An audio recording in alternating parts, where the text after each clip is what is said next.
चेन्नई के चेपॉक स्टेडियम में हमने आज देखा है एक क्लैश ऑफ कल्चर्स।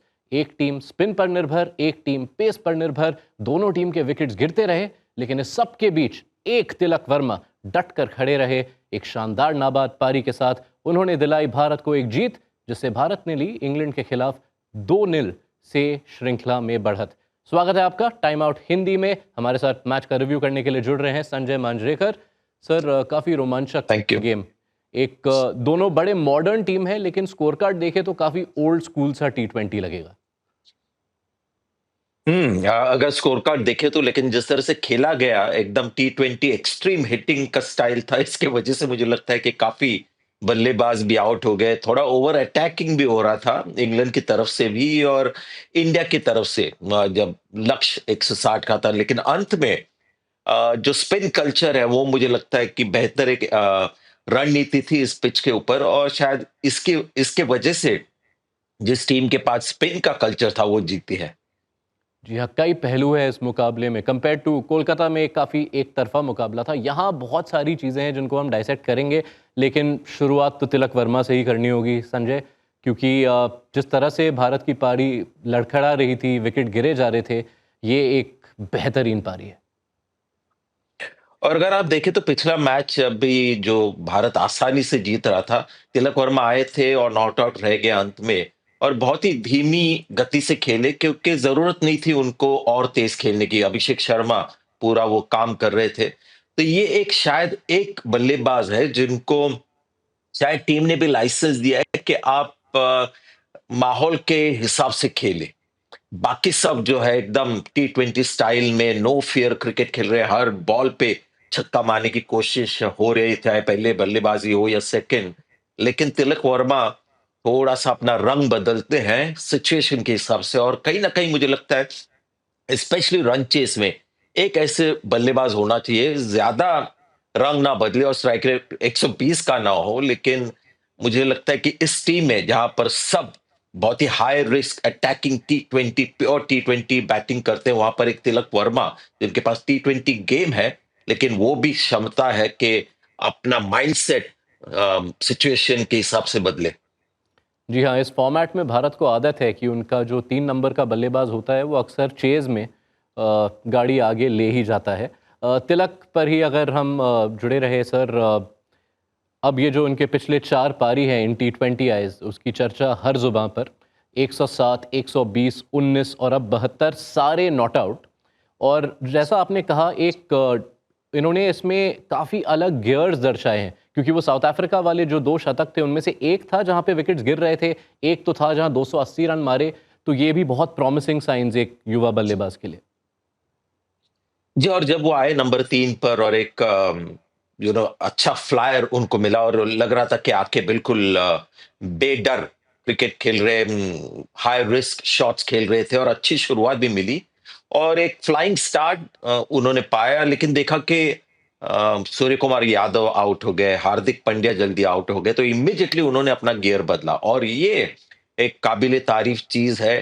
थोड़ा बहुत फिर आपको लक चाहिए जब आप फिर से गियर बदलना चाह रहे हो, और वहां पर शायद जिस तरह से वॉशिंगटन सुंदर ने उनका साथ दिया तो वो लक्ष्य भी बहुत ज्यादा आउट ऑफ कंट्रोल नहीं हुआ। फ्री हिट यानी छोटा सा एक नो बॉल जब आप डालते हैं, कितना उस पे निर्भर होता है कि मैच उसके बाद बिल्कुल भारत के पक्ष में आ गया था। तब तक लग रहा था कि थोड़ा ये टेंस मामला होने वाला है, लेकिन तिलक वर्मा में वो क्षमता है, और वो शायद एक बहुत ही एक अलग एक टैलेंट होता है, बहुत कम खिलाड़ियों के पास होता है। सूर्य कुमार यादव एक मुझे लगता है कि कभी-कभी चेस में अपना गेम थोड़ा बहुत बदल देते हैं, लेकिन तिलक वर्मा तो पूरी तरह से सेकंड गियर से एकदम टॉप गियर पे जा सकते हैं, और ये भारत के लिए बहुत ही अच्छी खबर है। और जिस तरह से आज जोफ्रा आर्चर को उन्होंने टेक डाउन किया है 4 ओवर में 60 रन। जोफ्रा आर्चर ने अपने T20 करियर में आज तक कभी 50 रन तक नहीं दिए थे 4 ओवर में, लेकिन जिस तरह के शॉट्स उनके सामने मारे, ये तो हाइलाइट्स रील में सालों तक रहेगा।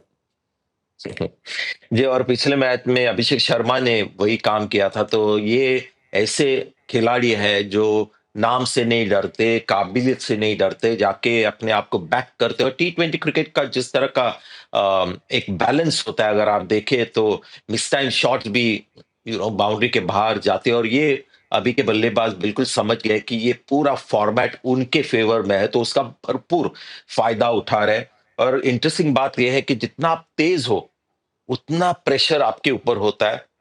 सबसे तेज गेंद जो मार्क वुड की थी वो गई छक्के के लिए, और जोफ्रा आर्चर की भी जो तेज गेंदें थी उस पे ज्यादा रन बने। अंत में जोफ्रा आर्चर को भी स्लोअर बॉल डालने पड़े। तो ये एक होता है दो धारी तलवार जैसे कहते हैं स्पीड के साथ। लेकिन कहीं ना कहीं मुझे लगता है कि जिस तरह का एक फुटवर्क भारतीय बल्लेबाजों ने यूज किया T20 क्रिकेट में, बहुत ही डीप अंदर चले जाते हैं, तो शायद फुल लेग ये बेहतर लेंथ होगी इन सब बल्लेबाजों के लिए। और शायद थर्ड मैच में हम जरूर देखेंगे, क्योंकि ब्रेंडन मैककलम बहुत ही एक शार्प रीडर है गेम के, क्योंकि इतना पीछे अगर आप जा रहे हो और आप गुड लेंथ पे गेंद डाल रहे हो, तो वो थोड़ी शॉर्ट ऑफ लेंथ गेंद बन जाती है बल्लेबाजों के लिए। वैसे जोफ्रा आर्चर के अलावा जो अन्य इंग्लैंड तेज गेंदबाज थे, काफ़ी विकेट्स लिए, खासतौर से ब्राइडन कार्स ने, उससे कोई भी ऐसा पैटर्न उभरता हुआ नजर आता है जो सीरीज में जिसके ऊपर भारत को काम करना पड़े? अ, एक समय पे लग रहा था जैसे संजू सैमसन खेले, अभिषेक शर्मा इसी तरह खेलेंगे, इनसे आपको हर मैच में रन नहीं मिलेंगे, और जिस तरह से आउट हुए अभिषेक शर्मा, बिल्कुल मिस कर गए लेंथ को। संजू सैमसन भी थोड़ा हाई रिस्क गेम खेलते हैं, वो भी पुल शॉट मारते हुए आउट हो गए। तो ये ऐसी बैटिंग यूनिट है जो जो लगातार रिस्क ले रही है, मैक्सिमाइज करने को देख रही है। तो ऐसे टीमों के साथ ये भी होता है कि विकेट्स गिरते रहेंगे, इसीलिए डेप्थ चाहिए बैटिंग में। और कोलैप्सेस भी इसी सीरीज में आप देखेंगे, इस बल्लेबाजी से आपको कोलैप्सेस भी दिखेंगे। लेकिन आजकल की तारीख में ये एक सफल रणनीति है जो हमने देखा। 2 मैचेस में भारत ने जो लीड लिया है, बॉलिंग तो बहुत बेहतरीन रही है, लेकिन बल्लेबाजी भी उतनी अच्छी। तो ये विकेट्स गिरने का इतना मुझे चिंता नहीं लग रहा उस मामले में। लेकिन शायद कहीं न कहीं इंग्लैंड से गलती ये हो गई कि जोफ्रा आर्चर के स्टैचर के हिसाब से उन्होंने उनको गेंदबाजी दी। जेमी ओवर्टन इस मैच में तो बिल्कुल 4 ओवर कर सकते थे।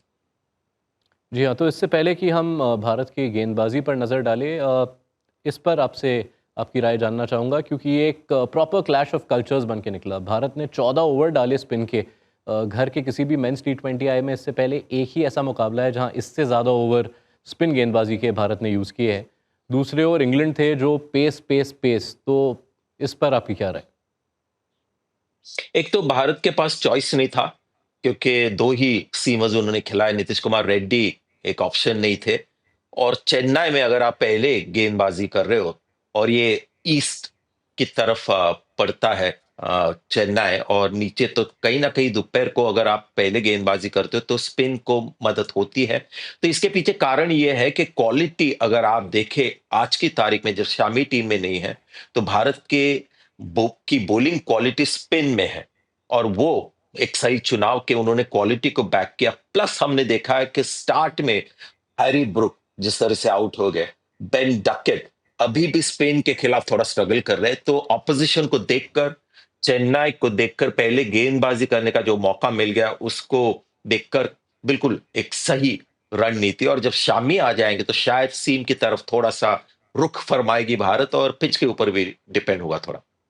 चलिए, अब रुख फरमाते हैं उस फर्स्ट इनिंग्स पर थोड़े विस्तार में। और आपने हैरी ब्रुक का नाम लिया, तो मैं सबसे पहले ये पूछना चाहता हूँ, उन्होंने पिछले मैच के बाद कहा कि शायद स्मॉग कहीं ना कहीं एक कारण था कि विजिबिलिटी पे। आज जिस तरह से वो वरुण चक्रवर्ती पर फिर से उसी तरीके से आउट हुए, आज तो स्मॉग नहीं था। शायद स्मॉग दिमाग में हो, इसीलिए गेंद ठीक तरह से दिखती नहीं। और ये जो गेंदबाज होते हैं बहुत ही जो ना कलात्मक गेंदबाज है वरुण चक्रवर्ती, क्योंकि बहुत ही सटल उनका वेरिएशन होता है। और जो जिस गेंद पर आउट हो गए वो बहुत मुश्किल था हाथ से परखना कि ये क्या हो रहा है। और पहली बार मैंने बहुत दिनों के बाद देखा एक बल्लेबाज आउट हुआ और बिल्कुल उसकी मुस्कान से पता चल रहा था कि वो क्या सोच रहे थे, बिल्कुल बैम्बूजल हो गए। तो स्मॉग था, हम भी पिछला मैच देख रहे थे, स्मॉग ज़रूर था, लेकिन वरुण चक्रवर्ती इनको मुझे लगता है पूरी सीरीज़ परेशान करते रहेंगे इन बल्लेबाजों को। जी हाँ, इंग्लैंड के बल्लेबाज वैसे इस मैच के बारे में यही सोचेंगे कि हमने वरुण चक्रवर्ती को ठीक ठाक हैंडल किया, क्योंकि उनके 4 ओवर में ऑलमोस्ट 40 रन आए और सिर्फ 2 ही विकेट गए।